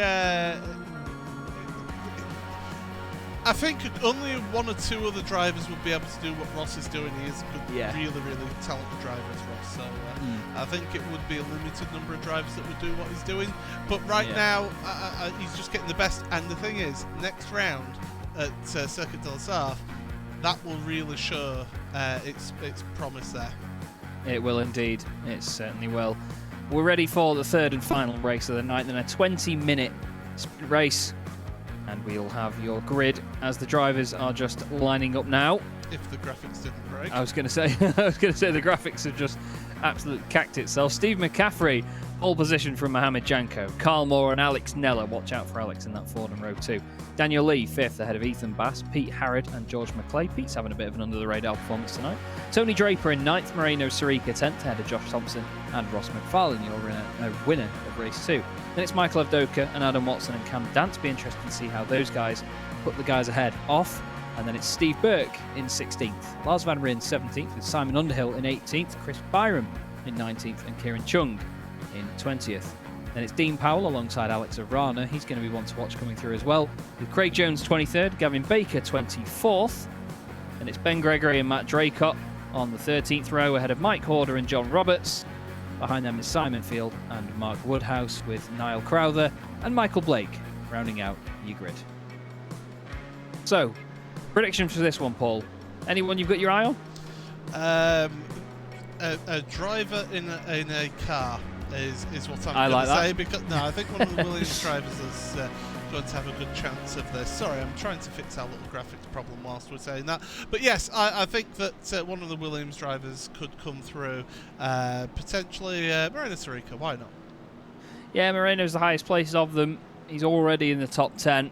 It's going to be interesting to see what he can do from there. So it's Steve McCaffrey in the Paceworks Esports Cobalt, but pink car, leading the way. Gets his foot down, and it's the 2 Audis on the front row that get this race underway. Carl Moore in there in the BMW as well. He's got a good run off the start, and Nella goes with him too, so they're probably going to be 3 wide down the straight. A great view of all these GT3 cars flying down there, and Carl Moore's already up into second place. Nella tries to hang it around the outside. McCaffrey holds on to his lead. Nella's a little bit wide through there, so Moore does hold on to second. Behind them, Daniel Lee and Ethan Bass as well, having a bit of shenanigans side by side as they all filter around turn 3. Sounds nice and clean at the moment, Paul, as everybody filters their way through, and to be honest, they've been pretty well behaved on these starts so far, touch wood. Said that, and Dean Powell and Chris Byram. Oh, Michael Blake can't get her. Oh, and enough for Team Madcar as well. Oh, I'm sorry, boys, but that was comical. That was Draycott and Woodhouse both not knowing that each other were there. Draycott showing us how carbon fibre can bend. Alex Neller down the inside. That's such a shame for Matt. And again, I don't mean to be biased because he's my brother, but he's just had a nightmare of an evening that could have gone so well after that reverse grid earlier. Neller up to second then. Moore ahead of Janko. And I can hear cars off. I can hear banging. And there's Adam Watson around. Tony Draper's involved. They're off at turn 9. And that's another Team Lizard car in there as well. Sean is involved as well. Steve Burke. He was the Team Lizard Audi that was the other way around. So the two cars that have retired from this race are both of the Team Lizard Motorsport Audis. That's an absolute kick in the teeth, isn't it? Certainly is. They're not having a good evening in this final race. Interesting to see Thompson's managed to get ahead of his teammate Sarika, so that's important for Josh. Alex Arana in the background, got a real swap on coming out of the final corner, but he's already up to 12th place here, although Cam Dance putting him up to under pressure here. That was 10 places gained in one lap for Alex Arana. What a first lap that is. Started 22nd on the grid, what a drive. But yeah, that top sort of 10, 15 cars is really getting close together now. And just ahead of this as well. Look at this. Oh no, there's contact with Sarika, championship leader sideways. Does he keep it out the wall? He doesn't. That was just wheel-to-wheel stuff. Oh, that was scary there as he goes across Lars Van Rijn. He's got suspension damage. Yeah, that car not behaving itself. Look at that. It's broken the bodywork away, I should say, from the front right there. It's become an open wheel BMW. It's a Formula BMW in that little corner. I think it was just wheel-to-wheel contact with Ethan Bass, you know. Josh Thompson there just in front gets ahead. Sarika goes down the inside. He's going to get a really nice little cutback here. Although, never mind, he goes around the outside. But look, just as his left rear wheel goes to Ethan's front, it over-rotates that wheel or locks it up, one or the other. And it just stops the rear end of the car in its tracks. And unfortunately, that's broken the front right for Sarika. And championship leader, there's big implications there, especially this late on in the championship, Paul. I know he won't like me showing this, but Michael Blake's had another issue as well out there. He's got damage from the first one. He did correct me, by the way. You don't get a fast repair in the sprint races, so it's only in the endurance races that you get that. But he's had an issue here somewhere, has Michael, and this is going to be down into turn 5, I do believe. Here we go. Carries too much speed, and around it goes. Yeah, sometimes the downshift on the brakes as well, especially in the BMW. It's a big sucker for that. And it does rotate around. This is Alex Neller with a train behind him. Carl Moore, Josh Thompson, Mohamed Janko, and George McClay a little bit further back. So a lot of pressure here on the Ford driver. And this won't be the first time this season that he's had a fight with a Williams car if Josh gets through past Carl Moore without incident. There you go. That particular Williams car as well, don't forget. Yes. It was at Mategi, but Thompson and Neller got together. So, yeah, a little bit of history there, but Neller prime position right now to see Thompson working his way past Carl Moore, and Moore facilitates that move a little bit. And now Thompson will have his sights set in front of him, and that Ford will not be easy and to get past. And the thing is, Steve at the front of the field will be desperate for Alex to put on a defensive display like he had at Mategi. Yeah, I'll be hoping to hold him up. Oh, as that is Daniel Lee off the circuit. Niall Crowther drives around him. John Roberts gets a little bit of a tap there in the front left. Not sure he was quite expecting that one there, but Niall certainly gave Daniel plenty of room. I don't think John expected to need to get out of the way there. This is what happened. Oh, if you had a quid. Oh, no, he's actually avoiding a car in front. Loses it. How does he not hit anyone there? That is threading the needle right there, is that one. And, yeah, getting back up underway is Daniel.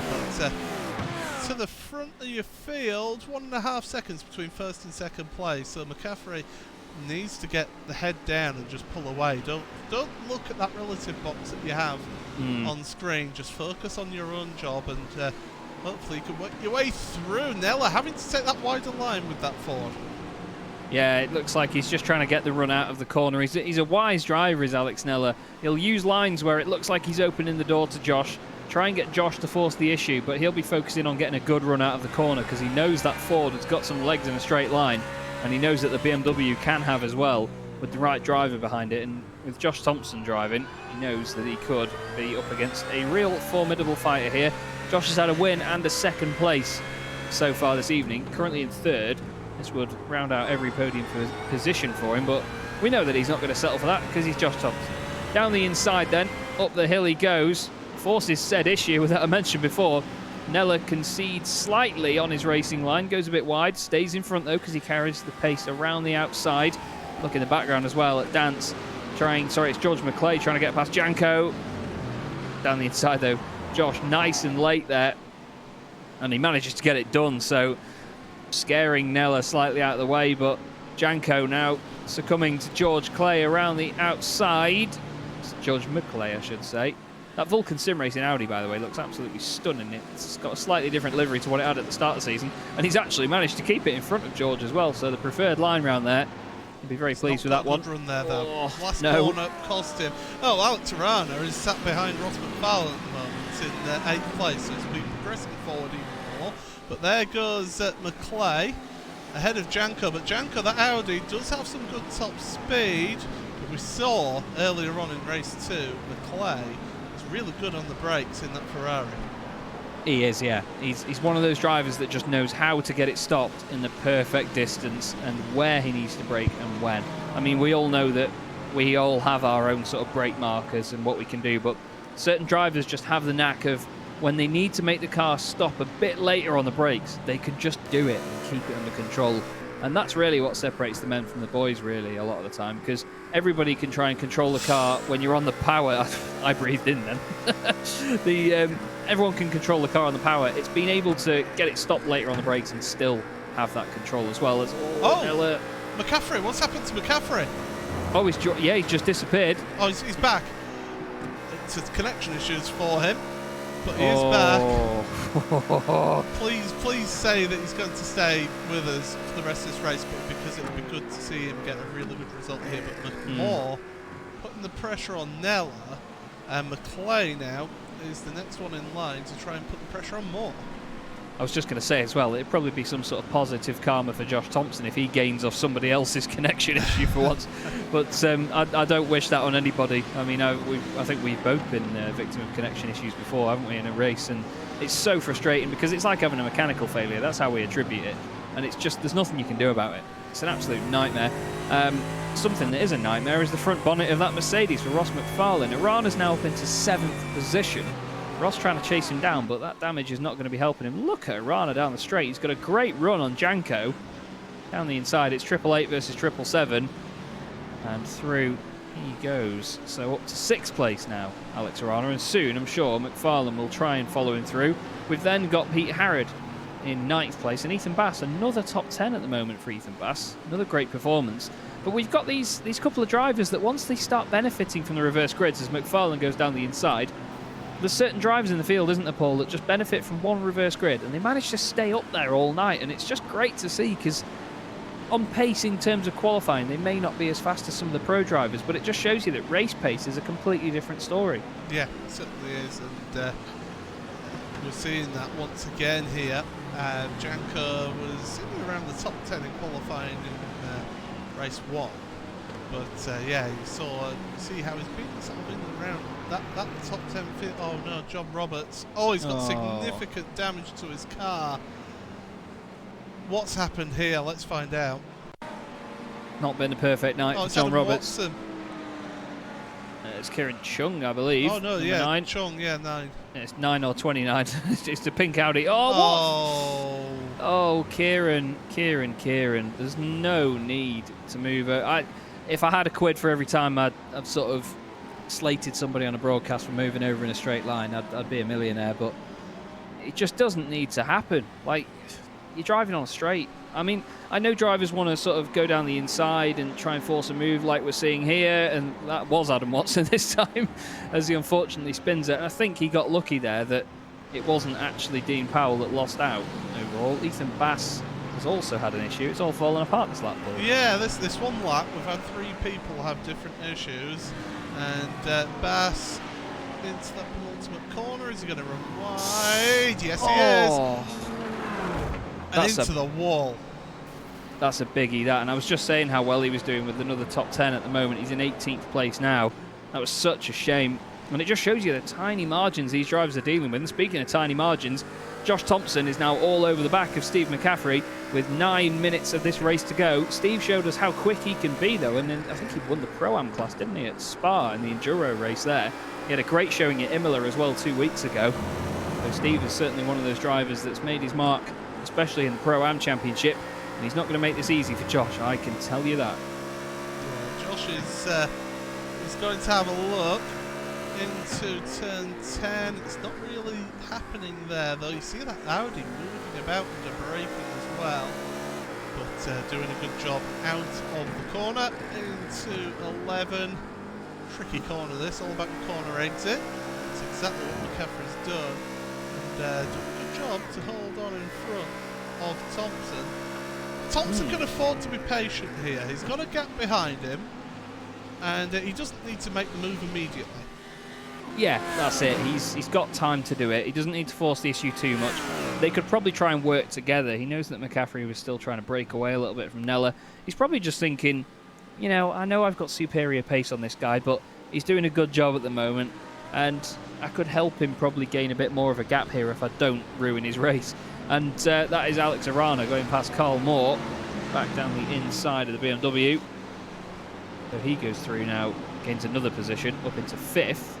What a drive, and what a recovery this evening from Alex Arana. Going to be loving it now. More and more championship points on the table, but you know, just going back to Josh, he's a top lad, is Josh. He's sometimes very misunderstood, but the fact that he would think like that, I mean, I'm not just saying this because that's what I want him to be thinking. He would think, you know, Steve's done a good job so far, so let's see what we can help him with. Sarika just wants to get points now, doesn't he, and finish, because he hasn't had a fast repair, and that car is really struggling. Well, there you go, 7.5 minutes. He's got the suspension damage all fixed, and he's back up and running, but yeah, 4 laps down in 30th place. I think he can gain 1 place here, but that could be the difference in the championship here. Yeah, we've seen championships like this before, which have such massive scoring tallies, still only decided by 1 or 2 points even, so it can happen. We'll have to keep our eye on that until the last couple of meetings. I'll have to have a big consultation meeting about the point scoring, because it's hard for us to calculate on the night as compared to other series, but that's what makes it more exciting. You have to wait for the points to come out, and everyone's like, is this guy going to be champion? Is so-and-so going to be champion? Maybe, I don't know. But Josh Thompson finally getting this done down the straight then. He thinks, right, how can we do this in a way that's not going to hinder Steve so much? Into turn 1, nice and clean, and he takes the race lead once again. So he's had a first and a second so far tonight. Let's hope, touch wood, ready, that his connection holds out for the end. Nella is in 3rd, and there is McClay in 4th. And again, just McClay's just there, isn't he? Yeah, and he has been pretty much all night. Oh, Nella, well held there. He almost loses control. Here comes Alex Arana now to try and make the move. And down the inside, Nella holds on, and he parks it on the apex. That's good awareness from Nella. So he's only lost 1 position through all of that, but it was great for him to avoid any contact there, as much as Dance got out of the move as well. Here comes Arana, though, to the inside of 9. What? Again, they're leaving space, but Nella, we've seen him being able to carry the speed through turn 9. Yeah, he's carried it nicely there, but Arana gets a good run down into the left-hander, onto the brakes a little bit later. He's got a bit deep, though, bad look of it. A little bit of contact, maybe. Doesn't harm either of them that much. But now behind them is Carl Moore and Ross McFarlane queuing up to have a go. This is scary stuff now for Nella. He needs to just keep his head. But that was nice, really, because I like to think again that George McClay, after that contact, he wouldn't have wanted to make the move and, you know, complete the pass based on the contact, but knowing that Arana was the next car behind him, and and those two are second and third in the championship. Well, they were, sorry. Arana, I think, is fourth or fifth, actually. But I think that he knows he needs those points, so he can't sort of sit around and think, right, I need to be Mr. Nice Guy. He's thinking the season's nearly over, I need the points. But here is a battle further down. Then we've got two of the boosted SimSport McLarens. Lars van Rijn, behind him, his teammate, Simon Field, number 52. And it's good to see Simon recovering after the incidents he had before. And another Simon behind him, Simon Underhill. Yeah, Van Rijn, by the way, you're a top amateur driver as well. He is, in yeah. the field, so doing a really good job at 14th here, ahead of his compatriot from Boosted, Simon Field. And Underhill, Simon Underhill, again, 16th place at the moment. That's where he finished last time, the last race. So I think he's just getting to grips with this Ferrari at the moment.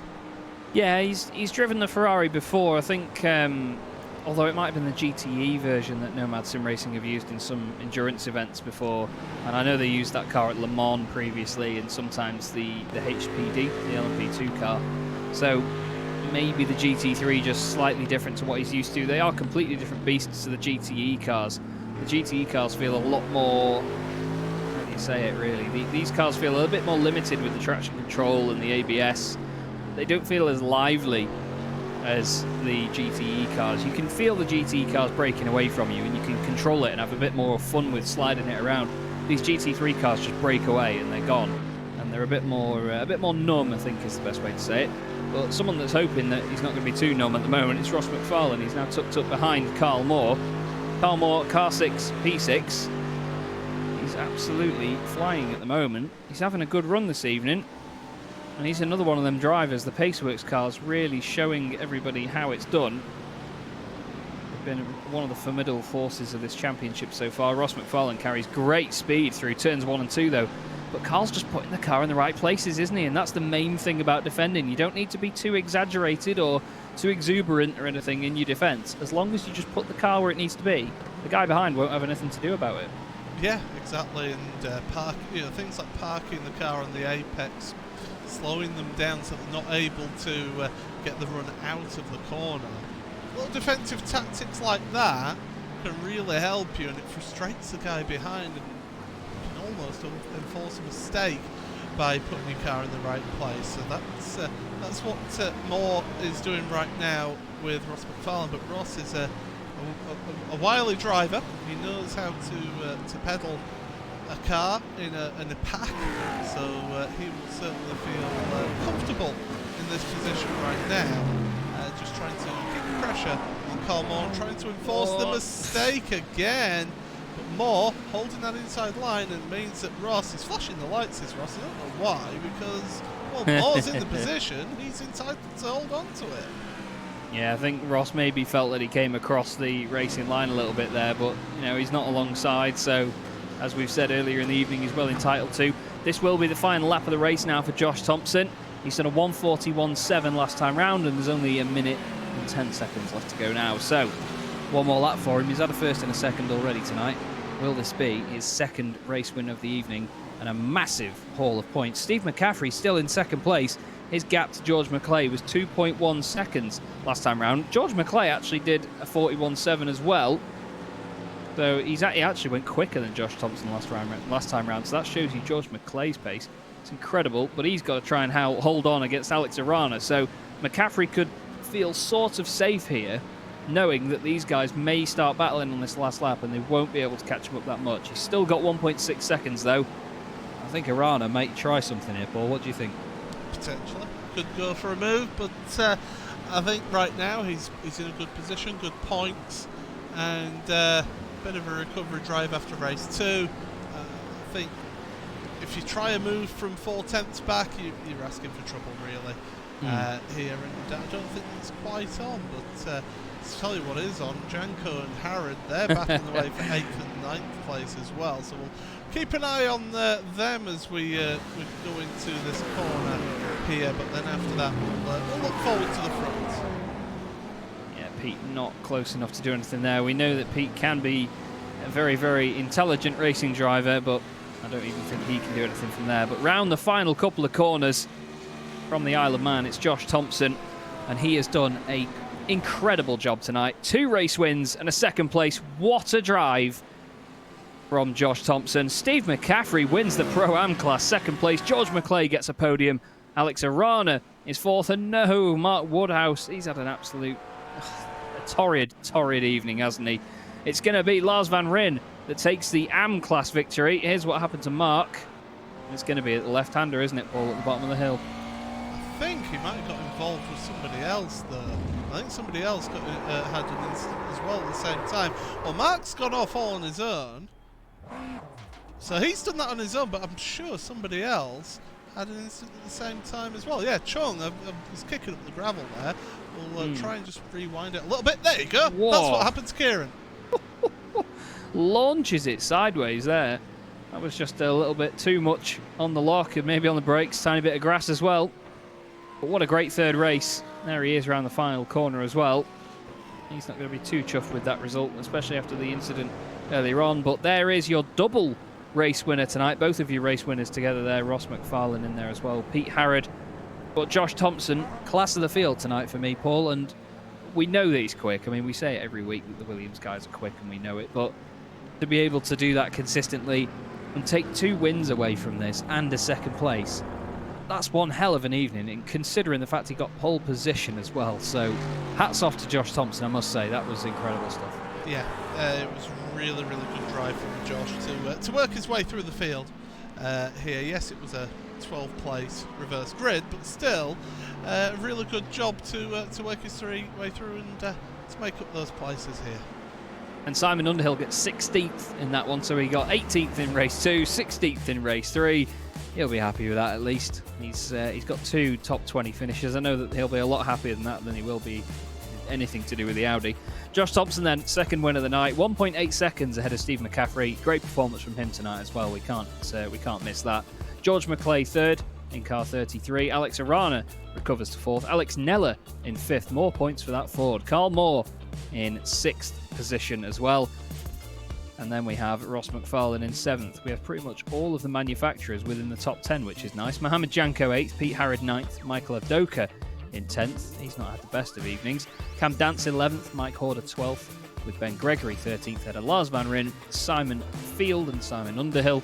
Gavin Baker, good recovery to 17th there for the 107 car. Ethan Bass 18th, Daniel Lee 19th, and Tony Draper rounds out your 20. Then it's Dean Powell and Adam Watson with Mark Woodhouse, who we saw having a spin there, ahead of Michael Blake and Kieran Chung, with Niall Crowther 26th, Chris Byram 27th, ahead of John Roberts, who was your last finisher in the race. Moreno Sarica finishes 29th, 4 laps down, ahead of Craig Jones, who was 8 laps down. And then that's not good viewing if you're in Team Lizard Motorsport. Steve Burke and Matt Draycott both out on lap 1. It was a really tough evening tonight for a lot of these drivers out there, Paul, and I mean, we knew there was going to be a lot of action, but quite a lot of incidents this evening, and we have been saying how good the standards were. I don't necessarily think it's a reflection on the standards. It's just it's a circuit that forces moves out of people, isn't it? Yeah, it is a circuit that can not gift you opportunities, and I think that did show here today. And you know, these drivers, they're forcing moves into corners that are overtaken, but there's no really slow corners at this one. There's turn 5 as the hairpin. It's a really slow corner. The rest of the corners are all sort of medium speed up. I mean, turn 10 is a sweeping hairpin, turn 11 is a sweeping, so there's no real sort of hard braking, slow the car right down to second or first gear type corner. Yeah, it's unfortunately a circuit where it is tough to overtake at times, and that's where we've seen some of those, a little bit of desperation perhaps.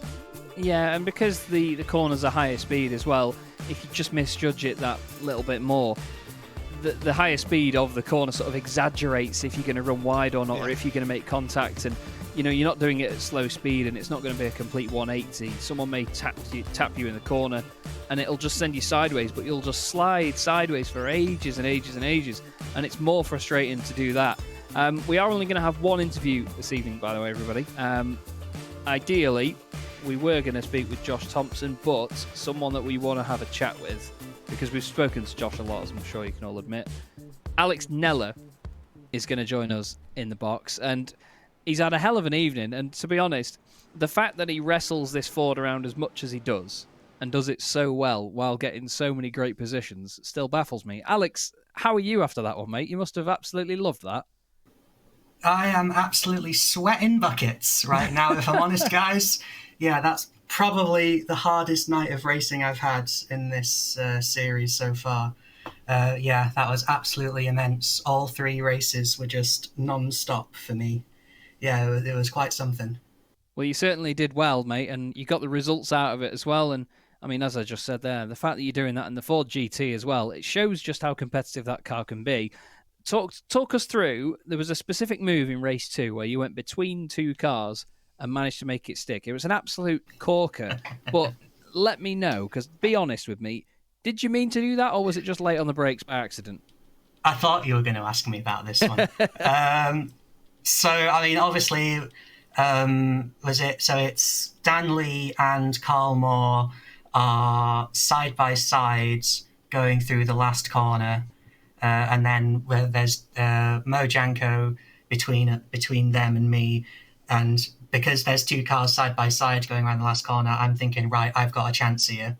Mm-hmm. And I leave just enough of a run up to swing past Janko as we exit onto the pit straight. I do a bit of a Kevin Estre. I stick 2 wheels on the grass to get past, but I keep it stable. And I will say, yes, the intention was to go through the middle. However, as soon as both of them got on the brakes, I think it was Dan went slightly inside. They both kind of slightly went into the middle of the track, and I was like, oh no, if I can't brake hard enough, we're going to have a massive accident. But luckily, yeah, they both just saw it in time. Managed to squeeze past Carl. Yeah, we didn't have any contacts. I know you were umming and ahhing about that.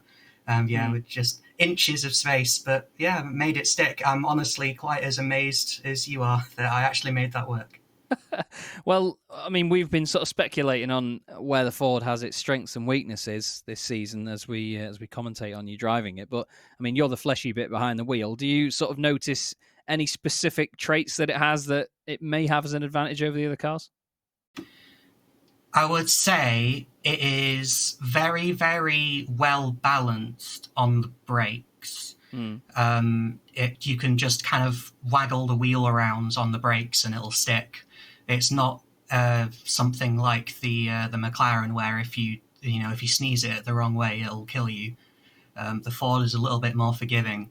And it definitely seems to suit my style of driving, really, which I wasn't really expecting when I swapped to it. As I say, I did kind of swap to it for a laugh, and then we had the first round in it, which was Monza, and then I was like, and I ended up winning a race. So I kind of put the hours in to try and learn my way around it, and yeah, it just seems to click for me. Well, it was certainly great to watch, as always, Alex, and well done on your results tonight. Again, just showing us that Ford is definitely not dead when it comes to iRacing. Do you want to give anybody a shout-out before we let you go, mate? I'd just like to give a shout-out to all of the Boosted guys, as always, and my dad, who I think was watching tonight. So he was indeed, and he was loving it as well, so... yeah, it's good to have the support. But well done again, mate, and, well, we'll speak to you hopefully in a couple of weeks' time. Thank you, and I'll have that check for the kind words in the post soon, Chess. Yeah. Not a problem at all, mate. Well, great to speak to Alex, as ever then, Paul. But another race meeting is, I don't want to say finally done, because that makes me sound like I want it to finish, because we just have so much fun doing this, and the races fly by. But we've only got 2 race meetings to go, 4 races total. I think we've both been waiting for the next one, though, haven't we? It's just staring at it on the calendar, waiting for it to come around. Yeah, it's an absolute classic, is Circuit de la Sarthe for the endurance race. As you can see at the bottom of the screen there, an hour and 45-minute race. 2 mandatory pit stops involved in that one as well. So, as I say, it is an absolute classic of an endurance venue, and certainly one that these drivers will relish. I think some will enjoy it more than others. thinking Ross McFarlane was one of those who will really enjoy that, and I suspect that Alex Nello will enjoy it as well, because it's a long straights there. You think the 3 straights down Mulsanne Straight between the chicanes, then the run down to Indianapolis as well, the run out of Arnage down towards Porsche Curves, they're all really high speed sections. Okay, you've got the Porsche Curves itself where you need the car underneath you. Generally, that's the only places where you really need to have the car underneath you. Everywhere else, you can just get it in, turn it, and then get on the power. And it's all about the runs out of those corners. Yeah, and I think the Ford has got the characteristic to do that, so it's going to be interesting to see if Alex can make the most of it. We know that he makes the most of it everywhere else so far. It's a hell of a drive to watch.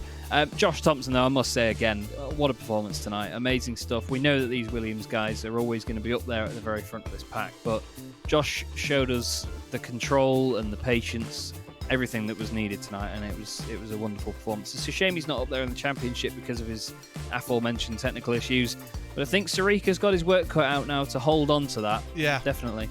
Yeah, he certainly has, and with George McClay having a really good solid round this round, and Ross McFarlane as well, I wouldn't write them 2 out of this one just yet, but Alex Arana, he would have hoped for a good race in that middle race. Just really put a dampener on his evening here, but the championship is going to get very interesting going into these final 2 weeks of the championship. They are indeed, and I mean, we've both just said that the next one's an absolute gem on the calendar, really is. It's probably the one we've been looking forward to most, and especially with it being so late on. But I'm really looking forward to Indianapolis as well. It's going to be great, because it's, like we said before, it's going to be a new combo for a lot of these drivers. It's not even a track that I don't think I think I've driven it once on iRacing in terms of the road course, because, and that was like 3 or 4 years ago for a Christmas party race meeting where it was a one-off. So, and that was in a V8 supercar as well, so help. But yeah, it's going to be a phenomenal last couple of race meetings. We're into the final quarter now. It's been great fun as always. So thank you everybody for watching tonight on the iRacing Esports Network, RaceSpot TV. My name is Chaz Draycott. Paul Smith, thank you very much again, mate, for doing such a good job on the cameras and on the broadcast. And we will see you in a week's time, 8 p.m. on Monday night at Circuit de la Sarthe. But for now, have yourselves a great evening. See you in a week.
Sometimes I'd like to be alone in my own mind.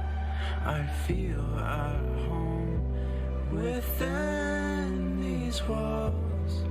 I fear my own absence of association.